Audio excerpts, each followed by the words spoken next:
Assalamualaikum warahmatullahi wabarakatuh. Selamat bertemu kembali para pejuang cuan. Gimana kabar kalian? Semoga kalian dalam keadaan sehat semua ya. Dan saya doakan sukses semua tentunya buat kalian. Amin. Mantap jiwa ya. Dan tetap ya kawan-kawan, secangkir kopi juga harus selalu ada buat menemani kesempatan kali ini teman-teman ya. Untuk melihat rekondisi daripada keadaan cryptocurrency, siapa tahu teman-teman ya, dengan adanya secangkir kopi ya kan bisa memberikan suatu inspirasi dan ketenangan hati. Mantap jiwa ya. Untuk market capnya kali ini berada di area 1,66 triliun teman-teman. Ada presentasi retracement atau penurunan sekitar 0,9%. Bitcoin dominance masih menguat ya di level 52,1%. Fair and Greed udah ada penurunan sekitar 2 poin, tepatnya saat ini berada di 68. Oke. Kali ini teman-teman ya, kalau kita lihat untuk kinerja daripada altcoin sendiri bisa kalian pantau di layar monitor teman-teman sendiri ya, bahwasanya keadaannya belum bisa dikatakan baik teman-teman, seperti Solana ya kan, SRP, terus BNB itu juga sedang mengalami penurunan teman-teman ya. Terus di sini ada Cardano ya kan, Avax, Dogecoin, Tron. Nah, semua dalam kondisi turun. Jadi kalian juga harus paham ya, jangan semena-mena wah aset saya turun terus turun. Ya kalian lihat kondisi daripada altcoin itu saat ini sedang seperti apa, semuanya mengalami penurunan. Nah, akan tetapi teman-teman, banyak orang-orang yang menginginkan harga suatu aset yang mereka targetkan itu turun terlebih dahulu. Kenapa? Karena mereka berharap untuk mendapatkan harga yang benar-benar relatif murah ya kan teman-teman, seperti itu. Tapi itu akan menjadi malah bencana ya bagi orang-orang teman-teman yang berharap aset tersebut naik dan ketika turun nggak ada dana untuk melakukan akumulasi ya. Dan semoga saja jangan memaksakan diri dengan pinjem pinjol dan sebagainya, tetap nikmati apa yang kalian punya ya. Dan kali ini teman-teman ada sedikit informasi ya yang cukup menarik, yaitu datang dari sentral banknya kripto, yaitu SRP teman-teman. Meskipun harga daripada SRP saat ini berada di area 57 ya kan. Nah, akan tetapi di sini ada kabar yang cukup menarik teman-teman, dan semoga saja sinar daripada Ethereum akan tergantikan oleh XRP. Amin, semoga ya, kita lihat. Nah, jadi di sini teman-teman, Ethereum Insider mengatakan SRP akan bersinar, berencana menjadi investor XRP. Oke, mantap jiwa ya. Jadi di sini kalau kita lihat teman-teman ya, saat komunitas kripto mengantisipasi puncak pasar bullish, penasihat awal Ethereum Stephen Nerayev telah membuat prediksi yang menguntungkan untuk SRP. Ini penasihat awal Ethereum teman-teman ya. Jadi Nerayev berspekulasi bahwa SRP akan bersinar di pasar bullish. Menurut penasihat kripto, pasar bullish saat ini dimulai setelah Ripple mendapatkan kemenangan hukum melawan Komisi Sekuritas dan Bursa Amerika Serikat (SEC). Nah, jadi teman-teman ya, pasar bullish untuk SRP itu sendiri teman-teman, itu akan didapatkan, momentum tersebut akan didapatkan ketika ya kan, ketika antara Ripple dan SEC udah nggak ada permasalahan, antara Ripple dan SEC udah nggak ada urusan alias clear. Itu akan mendapatkan momentum bullish yang cukup tinggi bagi SRP itu sendiri teman-teman ya. Dan semoga saja teman-teman, semoga saja ya di tahun ini, pokoknya ya di tahun ini semoga itu semua clear ya.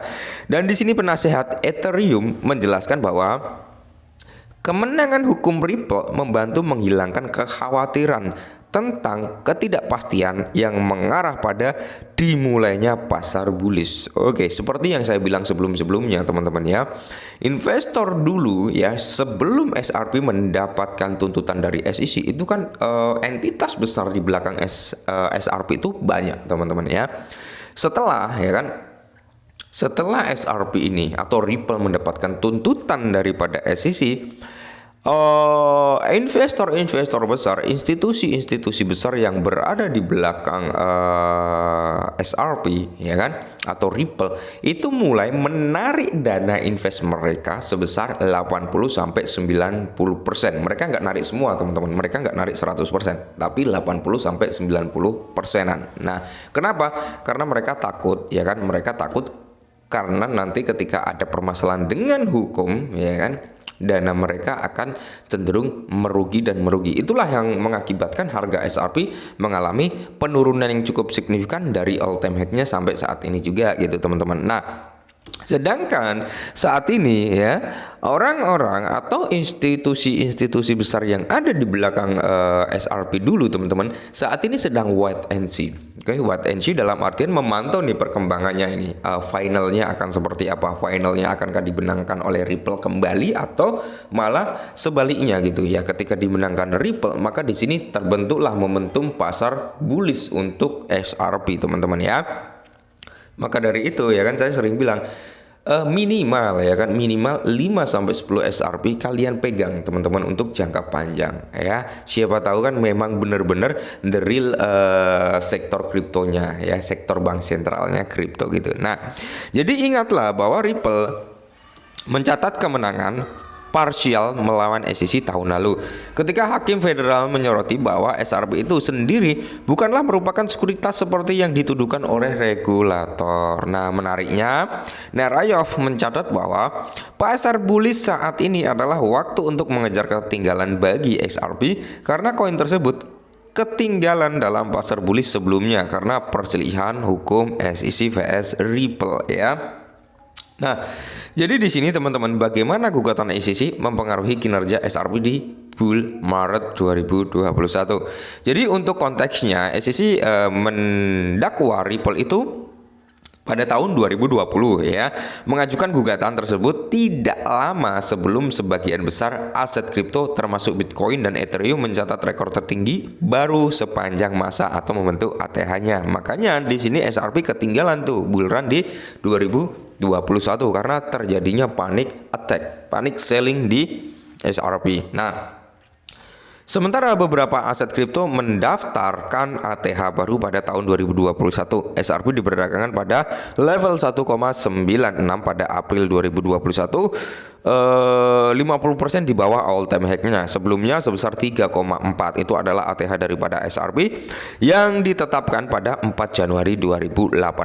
Ya mungkin kalau nggak ada tuntutan dari SEC, mungkin kita nggak akan melihat harga SRP itu di bawah $1 saat ini teman-teman ya. Mungkin udah di atas $10 ya kan, udah di kisar-kisaran itu untuk saat ini. Seperti itu teman-teman ya.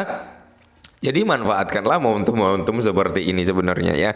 Kita bisa memanfaatkan momentum di mana aset yang benar-benar memiliki potensi cukup tinggi gitu teman-teman. Apalagi di kala diskon seperti ini ya, adalah momentum yang pas untuk apa? Untuk melakukan pembelian. Cuman ya tetap disclaimer teman-teman ya, saya di sini hanya menyampaikan informasi, tentunya kalian yang melakukan eksekusi. Dengan hakim federal yang menyatakan SRP sedang ya sebagai non keamanan, Nerayov percaya bahwa kenaikan ini adalah giliran SRP untuk bersinar. Meskipun dia tidak memberikan prediksi harga apapun untuk SRP, dia berspekulasi bahwa aset tersebut akan menutupi kinerja rendahnya di pasar bullish sebelumnya. Nah, Nerayov berencana berinvestasi di XRP. Nah, sementara itu Nerayov mengungkapkan rencana untuk menginvestasikan jumlah yang tidak diungkapkan di SRP. Dia mengumumkan hal ini setelah orang penggemar kripto bertanya kepada apakah dia memiliki SRP. Jadi menanggapi hal tersebut, Narayan mengatakan dia belum berinvestasi di SRP, tetapi berharap untuk segera melakukannya. Namun, dia tidak memberikan petunjuk apapun tentang kapan dia berencana berinvestasi pada mata uang kripto terbesar ke-6 berdasarkan market cap-nya. Seperti itu. Bisakah SRP melampaui ATH sebelumnya? Nah, jadi pasar bullish telah dimulai. SRP diperdagangkan pada level 0,58, turun sekitar 82,9% dari all time high-nya. Nah, sebelumnya sebesar 3,4. Jadi kalau kita berbicara apakah SRP bisa mencapai ke all time high-nya, tentu saja bisa teman-teman, ketika memang semua permasalahan antara Ripple itu permasalahan antara SEC ya, itu clear semua teman-teman ya. Dan semoga saja teman-teman ya, CBDC itu segera terrealisasi, pembayaran lintas batas segera terjadi. Ya tentunya yang akan diuntungkan adalah SRP. Oke, mungkin ini dulu ya, tetap disclaimer dan salam cuan.